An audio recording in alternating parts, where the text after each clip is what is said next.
Hello to all of you. Myself Mangaldeep Singh, और आज मैं आपको +2 क्लास से रिलेटेड न्यू चैप्टर स्टार्ट करवा रहा हूँ। और हमारे चैप्टर का नाम है केमिकल काइनेटिक्स। देखो, जो हमारे चैप्टर का नेम है, इसमें दो वर्ड्स का मिक्सचर है, केमिकल और काइनेटिक्स। जो यहाँ पे हम केमिकल वर्ड पढ़ रहे हैं, केमिकल वर्ड का यहाँ पे मीनिंग है, हमारे केमिस्ट्री में, इनऑर्गेनिक केमिस्ट्री में या ऑर्गेनिक केमिस्ट्री में हम जितने भी केमिकल्स यूज़ करते हैं, और काइनेटिक्स का मतलब है यहाँ पे मोशन। तो केमिकल्स के मोशन के बारे में हमें स्टडी करना है। अब केमिकल्स के मोशन से मेरा यहाँ पे क्या मतलब है, केमिस्ट्री के अंदर हम जब भी किसी केमिकल चेंज को पढ़ते हैं तो उस केमिकल चेंज को हम रिप्रेजेंट करते हैं with the help of a reaction. हमें जब भी कोई केमिकल प्रोसेस शो करना है, हमें ये बताना है कि हमारे रिएक्टेंट और प्रोडक्ट के अंदर चेंज हो चुकी हैं, तो वो जो हम रिप्रेजेंटेशन देते हैं, उस रिप्रेजेंटेशन को हम बोलते हैं केमिकल रिएक्शन। तो जब हमारी केमिकल रिएक्शन होती है, रिएक्टेंट्स जो होते हैं वो प्रोडक्ट में कन्वर्ट होंगे, तो उस केस में हमारे केमिकल्स ने किस तरह से खुद को प्रोडक्ट्स के अंदर कन्वर्ट किया, कौन कौन से रिएक्टेंट के बॉन्ड टूटे, कौन कौन से नए बॉन्ड बने, हमारे रिएक्टेंट ने किस मैकेनिज़्म को फॉलो करके जो है वो प्रोडक्ट बनाया, और जब हमारा रिएक्टेंट प्रोडक्ट के अंदर कन्वर्ट हो रहा था तब उसने रिएक्टेंट से प्रोडक्ट में कन्वर्ट होने में कितना टाइम लगाया। क्योंकि कुछ सब्सटेंसेस ऐसे होते हैं जो जल्दी हमारे रिएक्टेंट से प्रोडक्ट में कन्वर्ट हो जाते हैं, और कुछ सब्सटेंसेस हमारे ऐसे होते हैं जो रिएक्टेंट से प्रोडक्ट में कन्वर्ट होने में थोड़ा टाइम लगाते हैं। तो केमिकल काइनेटिक्स के अंदर हमने जनरली हमारे केमिस्ट्री से रिलेटेड या केमिकल रिएक्शन से रिलेटेड स्पीड के बारे में पढ़ना होता है। ऐसे ऐसे फैक्टर्स पढ़ने होते हैं जिनसे हमारे रिएक्शन की स्पीड अफेक्ट होगी, मतलब कुछ फैक्टर्स को चेंज करने से हमारे रिएक्शन की स्पीड इंक्रीज़ हो जाएगी, और कुछ रिएक्शंस को चेंज करने से हमारे रिएक्शन की जो स्पीड है वो डिक्रीज़ हो जाएगी। तो ऐसे कौन कौन से फैक्टर हैं हमारे जो हमारे केमिकल रिएक्शन की स्पीड को अफेक्ट करते हैं। और तीसरी चीज़ हमें यहाँ पे डिस्कस करनी होती है मैकेनिज़्म ऑफ द रिएक्शन। अगर मान लो मेरी किसी रिएक्शन में रिएक्टेंट जो है वो प्रोडक्ट में कन्वर्ट हो गया, तो वो रिएक्टेंट जो है वो प्रोडक्ट में किस तरीके से कन्वर्ट हुआ, क्या मैकेनिज़्म उसने फॉलो किया, कौन से बॉन्ड्स को तोड़ा, कौन से नए बॉन्ड्स बनाए, हाई एनर्जी पाथ फॉलो किया, लो एनर्जी पाथ फॉलो किया, कंप्लीट इन्फॉर्मेशन जो है about the formation of product, उसके बारे में इंफॉर्मेशन हम इस चैप्टर में कलेक्ट करेंगे। एक्चुअल में हम जब भी कोई केमिकल रिएक्शन पढ़ते हैं तो उस केमिकल रिएक्शन के रिगार्डिंग हम तीन एस्पेक्ट्स पे, तीन बातों पे ज़्यादा ध्यान देते हैं। सबसे पहली बात होती है हमारी स्पॉन्टेनिटी ऑफ ए रिएक्शन। हम किसी भी केमिकल रिएक्शन की सबसे पहले कौन सी चीज़ चेक करते हैं, स्पॉन्टेनिटी चेक करते हैं कि हम जो रिएक्शन पढ़ना चाहते हैं, जिसमें हम हमारे रिएक्टेंट को प्रोडक्ट में कन्वर्ट करना चाहते हैं, तो वो रिएक्शन हमारी पॉसिबल है भी या नहीं, मतलब एक्चुअल में ऐसा कन्वर्जन हो भी सकता है या नहीं हो सकता है। तो इसके बारे में हमें स्टडी करना होता है। तो पहली बात तो हमें यहाँ पे इस बारे में ध्यान देना है। दूसरी चीज़ हमें यहाँ पे ध्यान देनी होती है yield of the reaction before attaining the equilibrium. जैसा कि हमने पढ़ा हुआ है कि जब भी हम कोई रिएक्शन स्टार्ट करते हैं, हमारे रिएक्टेंट्स जो होते हैं वो प्रोडक्ट में कन्वर्ट होना स्टार्ट होती हैं, तो थोड़े टाइम के बाद हमारी रिएक्शन जो है वो इक्विलिब्रियम में आ जाती है। तब हमारे फर्दर जो रिएक्टेंट्स होते हैं वो प्रोडक्ट में कन्वर्ट नहीं होते। तो किसी भी केमिकल रिएक्शन में इक्विलिब्रियम अचीव होने से पहले कितने % रिएक्टेंट हमारे प्रोडक्ट में कन्वर्ट हो गए, वो हमारी यील्ड होती है या एक्सटेंट ऑफ द रिएक्शन होती है। तो हम तो हमेशा यही चाहेंगे कि हमारी केमिकल रिएक्शन में ज़्यादा से ज़्यादा प्रोडक्ट बने, लेकिन कुछ कंडीशंस हमने हमारी रिएक्शन को कैसी प्रोवाइड करवाई हुई हैं उस पर भी डिपेंड होगा कि हमारे रिएक्शन के अंदर एक्सटेंट कैसा है, यील्ड कैसा है। तो ये भी हम केमिकल रिएक्शन को पढ़ते टाइम स्टडी करते हैं। हमें हमारे रिएक्शन की स्पॉन्टेनिटी चेक करनी होती है कि हमारी रिएक्शन फिएसिबल है भी या नहीं, या हमें हमारी रिएक्शन की यील्ड चेक करनी होती है, एक्सटेंट ऑफ द रिएक्शन को चेक करना होता है इक्विलिब्रियम को अचीव करने से पहले। अब शायद आप जानते हो या नहीं जानते हो, जाने अनजाने में हमने ये दोनों चीज़ें जो हैं वो स्टडी कर रही हैं ऑलरेडी +1 क्लास के अंदर। जब आपने 11th क्लास में 6 चैप्टर पढ़ा थर्मोडाइनमिक्स, तो थर्मोडाइनमिक्स में आपने एक फंक्शन पढ़ा था गिब्स फ्री एनर्जी फंक्शन, जिससे आप स्पॉन्टेनिटी ऑफ द रिएक्शन को प्रेडिक्ट कर सकते थे। तो स्पॉन्टेनिटी ऑफ द रिएक्शन जो हमारा कंसेप्ट था केमिकल रिएक्शन का, वो हमने थर्मोडाइनमिक्स के अंदर ऑलरेडी रीड कर लिया।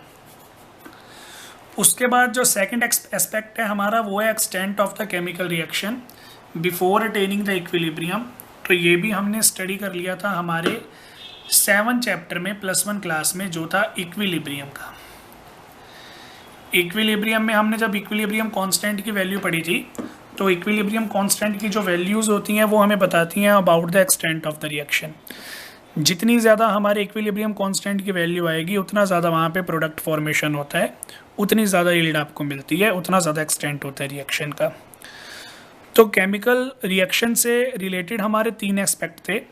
पहला एस्पेक्ट था स्पॉन्टेनिटी ऑफ द रिएक्शन, दूसरा एस्पेक्ट था हमारा extent of the reaction before attaining the equilibrium, और तीसरा एस्पेक्ट जो हमें केमिकल रिएक्शन के रिगार्डिंग स्टडी करना होता है वो होता है speed of the chemical reaction. Speed की जगह पे आप रेट वर्ड भी यूज़ कर सकते हो, क्योंकि जो स्पीड वर्ड है वो फिज़िक्स के साथ ज़्यादा रिलेट करता है, केमिस्ट्री के साथ ज़्यादा रिलेट नहीं करता। तो मैं इस पूरे चैप्टर में स्पीड के जगह पे रेट का वर्ड जो है वो यूज़ किया करूँगा। तो हमें हमारी रिएक्शन की स्पीड भी चेक करनी होती है जब हम रिएक्शन को स्टडी कर रहे होते हैं। मीन्स हमारे पास इतना वेला टाइम भी नहीं है कि हम 3, 4, 5 दिन 10 दिन जो है वो एक ही रिएक्शन को स्टडी करते रहें, और हमारे पास इतना कम टाइम भी नहीं होता, मतलब हम रिएक्शन को इतना जल्दी ऑब्जर्व भी नहीं कर सकते कि हमारी रिएक्शन जो है वो with in a fraction of second complete हो जाए। फॉर एग्जांपल मैं आपको बोलूं कि जो आयनिक रिएक्शंस होती हैं, या जो जैसे हमारे पटाखों का फूटना, उसके अंदर जो बारूद होता है that is also a chemical. जब उसको आग लगाते हैं तो ब्लास्ट होता है, that is a chemical reaction, क्योंकि जब उसको आग लगती है, ब्लास्ट होता है, तो बहुत सारी गैसेस जो हैं वो इवोल्व होती हैं। तो ये भी हमारी केमिकल रिएक्शंस हैं। तो जितनी भी हमारी आयनिक रिएक्शंस हैं या केमिकल रिएक्शंस हैं वो काफ़ी फास्ट होती हैं। तो उन रिएक्शंस का रेट जो है मैं पढ़ ही नहीं पाऊँगा। अगर मैं आपको बोलूँ कि मैंने ये पता करना है कि मैंने पटाखे फूटने की रिएक्शन को स्टडी करना है, उसके बारे में मैंने सारी इन्फॉर्मेशन इकट्ठी करनी है, तो जब मैं बारूद को आग लगाऊंगा वो उसी टाइम ब्लास्ट हो जाएगा, मुझे कुछ भी ऑब्जर्वेशन लेने का टाइम ही नहीं मिलेगा, क्योंकि with in a fraction of second वो रिएक्शन हमारी हो जाएगी। तो ऐसी रिएक्शंस को पढ़ने का कोई फ़ायदा नहीं है। तो हमने हमारी इन रिएक्शंस के अंदर या इस चैप्टर के अंदर उन्हीं रिएक्शंस को स्टडी करना होगा जो रिएक्शंस हम थोड़ा ऑब्ज़र्व कर सकते हैं प्रैक्टिकली, जो होने में थोड़ा टाइम लेंगी। ऐसा नहीं है कि बहुत ही लेट होंगी। जैसे रस्टिंग ऑफ आयरन है, लोहे को जंग लगता है तो उसको जंग लगने में, प्रॉपर जंग लगने में कई महीने और साल तक लग जाते हैं। तो जब आप रस्टिंग की रिएक्शन को स्टडी करोगे तो वो काफ़ी स्लो रिएक्शन है। मेरे पास 1 साल का टाइम फ्री नहीं होगा कि मैं 1 साल तक एक ही रिएक्शन को स्टडी करता रहूँ, वो भी लगातार बैठा हुआ। तो हम ना तो ऐसी रिएक्शंस को स्टडी कर सकते हैं जो बहुत ही जल्दी प्रोसीड होती हैं, ना ही हम ऐसी रिएक्शंस को स्टडी कर सकती हैं जो बहुत ही धीरे प्रोसीड होती हैं। तो इस चैप्टर में हमें उन केमिकल रिएक्शंस के रेट के बारे में पढ़ना है जो केमिकल रिएक्शंस हमारी मॉडरेट स्पीड पे अकर होती हैं, मॉडरेट रेट या मॉडरेट स्पीड पे जो अकर होंगी। मॉडरेट रेट से मेरा यहाँ पे मतलब है कि मुझे ऐसी रिएक्शंस भी नहीं लेनी है जो with in a fraction of second हो जाएंगी, और मुझे ऐसी रिएक्शंस भी कंसीडर नहीं करनी है जिनको होने में कई मंथ्स या ईयर्स लग जाते हैं। मुझे यहाँ पे जनरली सिर्फ वही रिएक्शंस कंसीडर करनी है जिन्हें होने में 1 घंटा, 2 घंटा, 3 घंटे, 6 घंटे, 10 घंटे, मतलब एक ऐसा प्रैक्टिकल टाइम जो है उनको लगे जिसमें मैं मेरी ऑब्जर्वेशन जो है वो ढंग वाले तरीके से, सही तरीके से जो है वो ले पाऊँ। तो ये हमारे पास हमारे चैप्टर का तीसरा एस्पेक्ट है। जो पहले 2 एस्पेक्ट्स थे वो हमने स्टडी कर लिए थर्मोडाइनमिक्स में और इक्विलिब्रियम में, लेकिन जो हमारे केमिकल रिएक्शन का थर्ड एस्पेक्ट है जो है rate of the chemical reaction, वो हमने स्टडी करना है हमारे इस चैप्टर के अंदर जिसका नाम है केमिकल काइनेटिक्स। केमिकल काइनेटिक्स में हम हमारी केमिकल रिएक्शंस के रेट के बारे में तो पढ़ेंगे ही पढ़ेंगे, उसके अलावा हम पढ़ेंगे factors affecting rate of a chemical reaction. ऐसे कौन कौन से फैक्टर हैं जो केमिकल रिएक्शंस के रेट को अफेक्ट करते हैं, और इसके साथ साथ हम एक और चीज़ भी स्टडी करेंगे, mechanism of the chemical reactions. हम पता लगाने की कोशिश करेंगे कि कौन से पाथ को फॉलो करके या कौन सा तरीका फॉलो करके हमारे जो रिएक्टेंट्स हैं वो प्रोडक्ट के अंदर कन्वर्ट हो जाती हैं। तो ये तीनों जो हमारे पॉइंट्स हैं, to study rate of the chemical reaction, to study factors affecting rate of the chemical reaction, और to study the mechanism of a chemical reaction, इनके लिए जो ब्रांच ऑफ साइंस हम चूज़ करते हैं वो है हमारी केमिकल काइनेटिक्स। तो ये हमारे पास हमारी इंट्रोडक्शन थी केमिकल काइनेटिक्स से रिलेटेड। केमिकल काइनेटिक्स के अंदर मैंने अब जैसे आपको ऑलरेडी बता दिया कि हमें सिर्फ वही रिएक्शंस कंसीडर करनी है जो मॉडरेट रेट पे होती हैं। ना तो हम उन रिएक्शंस को इस चैप्टर में स्टडी करेंगे जो इंस्टेंटली हो जाएंगी, काफ़ी फास्ट होती हैं, और ना ही हम उन रिएक्शंस को स्टडी करेंगे जो बहुत ही धीरे धीरे होंगे, जिनको हम ऑब्ज़र्व कर ही नहीं पाएंगे, काफ़ी टाइम लगेगा। तो हम सिर्फ मॉडरेट रिएक्शंस लेके चलते हैं जो 3, 4, 5 घंटों में, 10 घंटों में, कुछ मिनटों में जो है वो कंप्लीट हो जाएंगी। तो ये हमारे केमिकल काइनेटिक्स की इंट्रोडक्शन थी। केमिकल काइनेटिक्स के अंदर जो फर्स्ट डेफिनेशन या फर्स्ट टर्म के बारे में हमें पता होना चाहिए वो है हमारी रेट ऑफ ए रिएक्शन। तो रेट ऑफ रिएक्शन को आप कैसे डिफाइन करोगे? देखो, मुझे रेट ऑफ रिएक्शन का पहले मीनिंग पता होना चाहिए। रेट ऑफ रिएक्शन का मीनिंग क्या है? रेट ऑफ रिएक्शन का यहाँ पे मीनिंग है कि हमारी जो रिएक्शन है वो किस स्पीड से प्रोसीड कर रही है प्रोडक्ट बनाने के लिए। अब देखो, अलग अलग रिएक्शंस में हमें अलग अलग टाइमिंग देखने को मिलती है रिएक्शन के कंप्लीशन के रिगार्डिंग। फॉर एग्जांपल, जैसे मैं आपको बोलूँ कि मान लो मेरे पास कोई एक रिएक्शन है A to B जिसको कंप्लीट होने में 5 मिनट लग रहे हैं, फिर कोई एक रिएक्शन है X to Y जिसको कंप्लीट होने में 2 घंटे लग रहे हैं। तो दो अलग अलग टाइप की रिएक्शंस हो गई। एक रिएक्शन तो हमारी 5 मिनट में हो गई और एक रिएक्शन हमारी 2 घंटों में हुई, यानी कि 120 मिनट्स में। तो रेट ऑफ रिएक्शन जो होता है वो हमें किसी भी रिएक्शन की स्पीड मेजरमेंट के बारे में बताता है। स्पीड मेजर करके बताएगा कि रिएक्शन हमारी जल्दी प्रोसीड हो रही है या धीरे प्रोसीड हो रही है। अब हमारे इस केमिकल काइनेटिक्स चैप्टर में हमने जिन क्वांटिटीज़ को यूज़ किया रेट ऑफ रिएक्शन कैलकुलेट करने के लिए, वो क्वांटिटीज़ हैं हमारी कंसंट्रेशन एंड टाइम। हम हमारी रिएक्शंस के रेट को डिस्कस करेंगे या रेट्स को स्टडी करेंगे on the basis of concentrations in the reaction and time taken by the reaction. अब देखो, मान लो मेरे पास कोई भी एक जनरल रिएक्शन है, रिएक्टेंट चेंजेस टू प्रोडक्ट। ये मैंने वैसे ही कोई सिंपल सी हाइपोथेटिकल रिएक्शन लिख ली, इमेजिनरी रिएक्शन है जिसमें मेरा रिएक्टेंट R है वो प्रोडक्ट के अंदर चेंज हो रहा है। तो मैंने इस रिएक्शंस के रेट के बारे में स्टडी करना है, इस रिएक्शन का रेट मैंने कैलकुलेट करना है। तो अगर मैं किसी भी रिएक्शन का रेट पता करना चाहता हूँ, उसकी स्पीड पता करना चाहता हूँ, तो मुझे उसके कंसंट्रेशन और टाइम के बारे में पता होना चाहिए। ठीक है। अब कंसंट्रेशन जो है वो तो हमारे रिएक्टेंट्स की भी होती है, और जब प्रोडक्ट बनेंगे तो प्रोडक्ट्स की कंसंट्रेशन भी आनी शुरू हो जाएगी। तो रिएक्टेंट की कंसंट्रेशन भी एग्जिस्ट करती है, प्रोडक्ट की कंसंट्रेशन भी एग्जिस्ट करती है। तो मैं इस डेफिनेशन में कौन सी कंसंट्रेशन के बारे में बात कर रहा हूँ? तो ये पहली चीज़ है जो आपको याद रखनी है, काम की चीज़ है, कि जब भी हम हमारी रिएक्शंस के रेट को स्टडी करते हैं तो हमारी रिएक्शंस का जो रेट होता है वो concentration of reactant as well as concentration of product दोनों पे डिपेंडेंट होता है विद रिस्पेक्ट टू टाइम। तो ये चीज़ आपको यहाँ पे याद रखनी है। मैं मेरी किसी भी रिएक्शन का रेट रिएक्टेंट की कंसंट्रेशन के अकॉर्डिंग भी दे सकता हूँ और प्रोडक्ट की कंसंट्रेशन के अकॉर्डिंग भी दे सकता हूँ। ठीक है। एक सिंपल सा एग्जांपल मैं आपको देता हूँ। सपोज़ करो अभी मैंने रिएक्शन जो है वो स्टार्ट नहीं की, मतलब मेरा रिएक्टेंट जो है वो अभी प्रोडक्ट में कन्वर्ट होना स्टार्ट नहीं हुआ।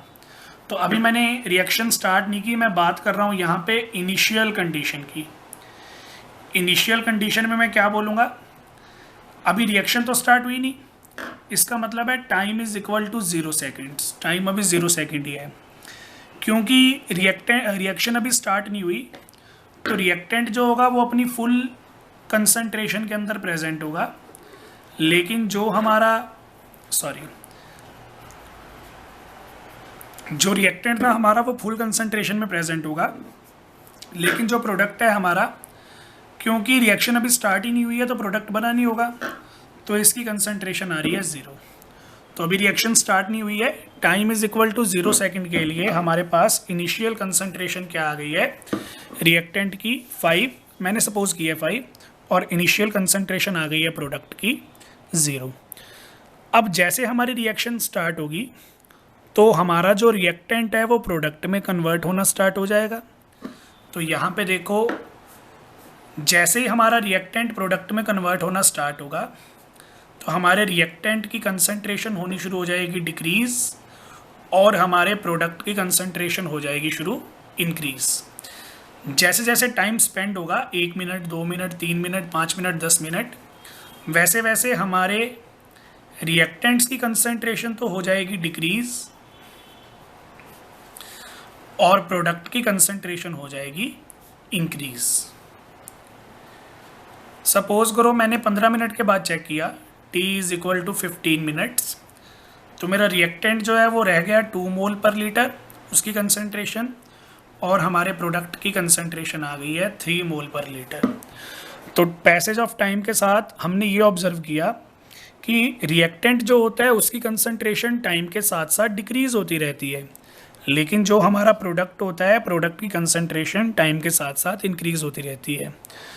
तो ये चीज़ मैंने आपको क्यों बताई, जैसा मैंने अभी आपको बताया था कि हमारी रिएक्शन का जो रेट होता है वो कंसंट्रेशन और टाइम दोनों के रिस्पेक्ट में हमने एक्सप्लेन करना है।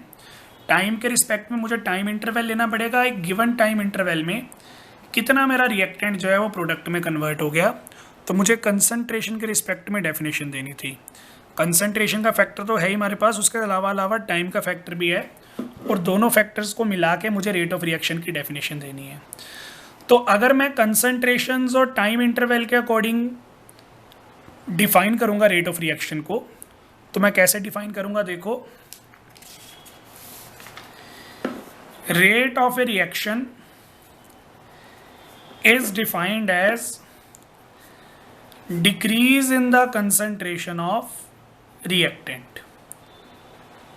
सही है ना, क्योंकि अगर मैं कंसंट्रेशन रिएक्टेंट की कंसीडर करता हूं तो मैं ये देख रहा हूँ जैसे जैसे टाइम स्पेंड हो रहा है वैसे वैसे रिएक्टेंट की कंसंट्रेशन डिक्रीज हो रही है। तो रेट ऑफ रिएक्शन अगर मुझे रिएक्टेंट की कंसंट्रेशन की फॉर्म में डिफाइन करना है या एक्सप्रेस करना है, तो मुझे वहाँ पे बताना पड़ेगा कि रिएक्टेंट की कंसंट्रेशन जो है वो टाइम के साथ डिक्रीज हो रही है। कंसंट्रेशन की फॉर्म में आ गया, टाइम की फॉर्म में भी बताना है, तो with respect to time interval कितना टाइम जो है वो लिया गया कंसंट्रेशन में डिक्रीज लाने के लिए। अब जैसे मैंने रिएक्टेंट की फॉर्म में डिफाइन किया, रिएक्टेंट की कंसंट्रेशन जो थी with the passage of time वो डिक्रीज हो रही थी, इसलिए मुझे रेट ऑफ रिएक्शन की डेफिनेशन देनी पड़ी, decrease in the concentration of reactant with respect to the time interval या बाय टाइम इंटरवल।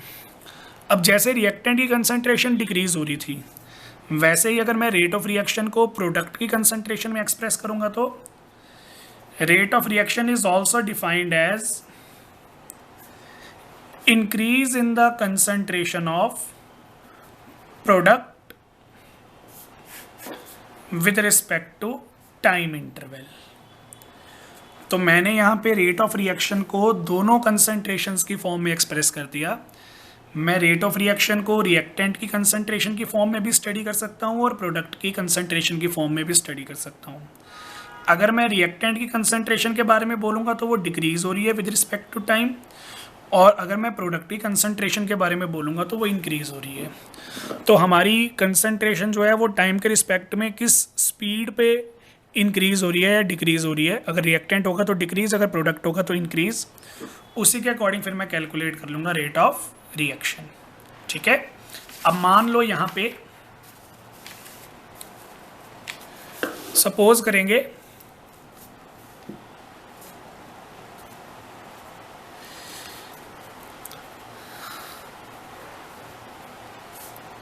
R1 जो है वो इनिशियल कंसंट्रेशन है रिएक्टेंट की, और P1 जो है वो इनिशियल कंसंट्रेशन है प्रोडक्ट की एट टाइम T1। सपोज करेंगे इनिशियल टाइम है T1, मैंने कोई ले ली इक्वेशन, उस इक्वेशन के लिए मैं बोल रहा हूँ कि for a given equation at time T1 concentration of reactant is R1, concentration of product is P1। फिर टाइम स्पेंड हुआ, रिएक्टेंट प्रोडक्ट में कन्वर्ट हुआ, तो at time T2 concentration of reactant is R2 and concentration of product is P2। तो हमारे पास इसके regarding change in concentration of reactant क्या आ जाएगा, रिएक्टेंट की कंसंट्रेशन में कितना चेंज हुआ होगा, final concentration minus initial concentration. Product की कंसंट्रेशन में कितना चेंज हुआ होगा, final concentration minus initial concentration. और हमारा टाइम इंटरवल कितना आ रहा होगा, final time minus initial time. तो अगर मेरे पास ये सारे सिंबल्स आ गए हैं, decrease in the concentration of reactant के लिए, increase in the concentration of product के लिए और टाइम इंटरवल के लिए, तो मेरे पास रेट ऑफ रिएक्शन क्या आ जाएगा, rate of reaction is decrease in the concentration of reactant या increase in the concentration of product. Reactant की कंसंट्रेशन चेंज के लिए मैंने डेल्टा आर यूज़ किया, प्रोडक्ट की कंसंट्रेशन चेंज के लिए मैंने डेल्टा पी यूज़ किया, और दोनों के नीचे टाइम इंटरवल तो आएगा ही आएगा, इसलिए डेल्टा टी लगाना ज़रूरी है। लेकिन एक चीज़ मैंने यहाँ पे फालतू में क्या ऐड कर दी है, माइनस और प्लस का साइन। तो ये माइनस और प्लस का साइन जो है वो रेट ऑफ रिएक्शन के अंदर नहीं आता। मतलब किसी बच्चे के माइंड में ऐसा नहीं आना चाहिए कि अगर मैं रिएक्टेंट की टर्म्स में रेट ऑफ रिएक्शन निकालूंगा तो नेगेटिव आएगा और प्रोडक्ट की टर्म्स में रेट ऑफ रिएक्शन निकालूंगा तो पॉजिटिव आएगा। तो ऐसा नहीं होता है। एक बात आपको पक्की जो है वो दिमाग में डाल लेनी है कि हमारी किसी भी रिएक्शन का जो रेट होता है वो रेट हमेशा पॉजिटिव होता है। जब भी आप किसी रिएक्शन का रेट कैलकुलेट करते हो तो वो रेट हमेशा क्या आएगा, पॉजिटिव आएगा। यहाँ पे ये माइनस और पॉजिटिव साइन क्या रिप्रेजेंट कर रहे हैं, सिर्फ इंक्रीज और डिक्रीज इन द कंसंट्रेशन को। नेगेटिव साइन जो है वो क्या रिप्रेजेंट कर रहा है कि रिएक्टेंट की कंसंट्रेशन डिक्रीज हो रही है, और प्लस साइन यहाँ पे क्या रिप्रेजेंट कर रहा है कि प्रोडक्ट की जो कंसंट्रेशन है वो इंक्रीज हो रही है। तो नेगेटिव और पॉजिटिव का यहाँ पे सिर्फ डिक्रीज और इंक्रीज के बारे में लेना देना है, इन साइंस का यहाँ पे और कोई भी यूज़ नहीं है। मैं आपको जैसे बोल के बता रहा हूँ कि रिएक्टेंट्स की कंसंट्रेशन डिक्रीज हो गई, ये चीज़ मैं लिख के कैसे एक्सप्रेस करूँगा, तो मैथमेटिकली मैंने नेगेटिव साइन शो कर दिया। नेगेटिव साइन लगा होगा तो इसका मतलब ये है कि कंसंट्रेशन इस पर्टिकुलर सब्सटेंस की, पर्टिकुलर रिएक्टेंट की डिक्रीज हो रही है। और जब मैं आगे प्लस का साइन लगा दूंगा या कोई भी साइन नहीं लगाऊंगा, अंडरस्टूड है कि वो पॉजिटिव ही है, तब इसका मतलब उस पर्टिकुलर सब्सटेंस की जो कंसंट्रेशन है वो इंक्रीज हो रही है। तो ये हमारे पास हमारे रेट ऑफ रिएक्शन का फॉर्मूला था। इसे हम एवरेज रेट ऑफ रिएक्शन भी बोल देते हैं, इसी फॉर्मूला को, average rate of the reaction. अब मुझे फटाफट रेट ऑफ रिएक्शन के यूनिट कैलकुलेट करने हैं।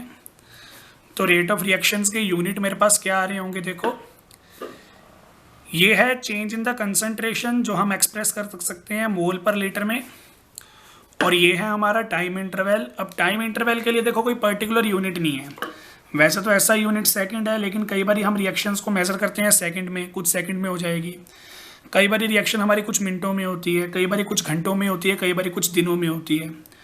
तो हम हमारी रिएक्शन में किसी भी टाइम के यूनिट को यूज़ कर सकते हैं, ज़रूरी नहीं है ऐसा यूनिट ही यूज़ करना है।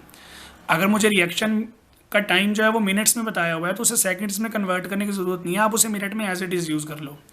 अगर आवर्स में बताया हुआ है तो आवर्स में डायरेक्टली यूज़ कर सकते हो, वीक्स में बताया हुआ है, डेज़ में बताया हुआ है, मंथ्स में बताया हुआ है, ईयर में भी बताया होगा। अगर कि मान लो कोई रिएक्शन है जिसको होने में 1.5 साल लग गए, तो आप उसके रिएक्शन के यूनिट्स ईयर्स भी चूज कर सकते हो टाइम के लिए।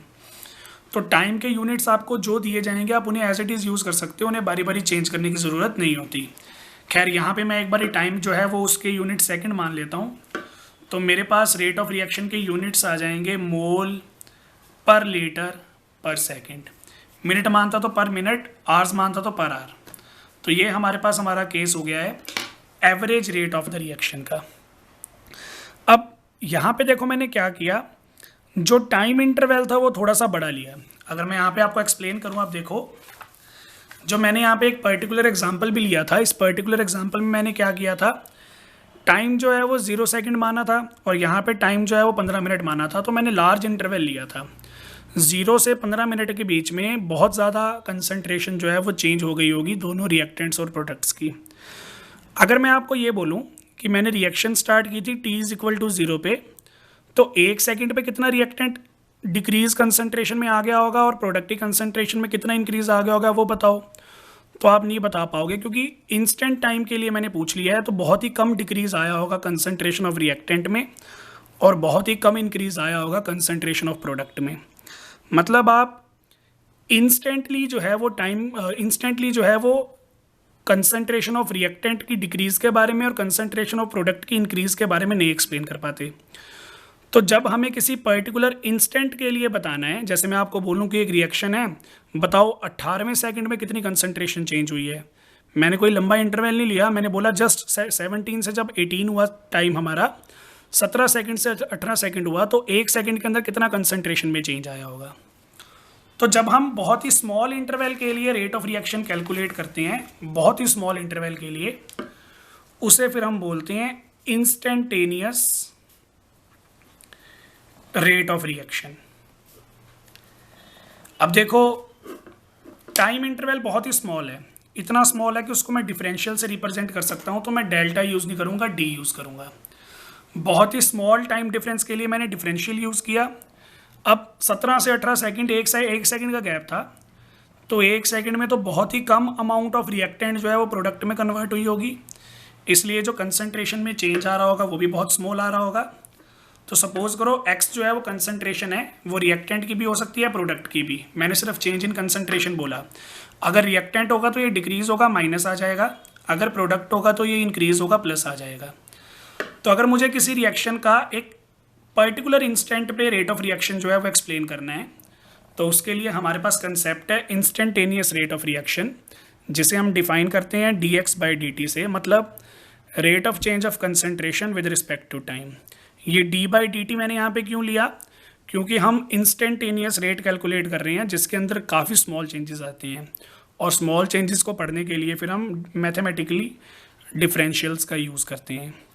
तो ये है हमारे पास हमारा instantaneous rate of reaction. Unit इसके भी सेम होंगे, मोल पर लीटर पर टाइम। टाइम आपकी मर्जी से, आप सेकंड ले रहे हो, मिनट ले रहे हो, आवर्स ले रहे हो, जो भी ले रहे हो। अब मान लो मेरे पास एक केमिकल रिएक्शन आ गई, AABB चेंजेस टू CCDD। इस केमिकल रिएक्शन के लिए मैं रेट ऑफ रिएक्शन लिखना चाहता हूं, तो मैं कैसे लिखूंगा देखो।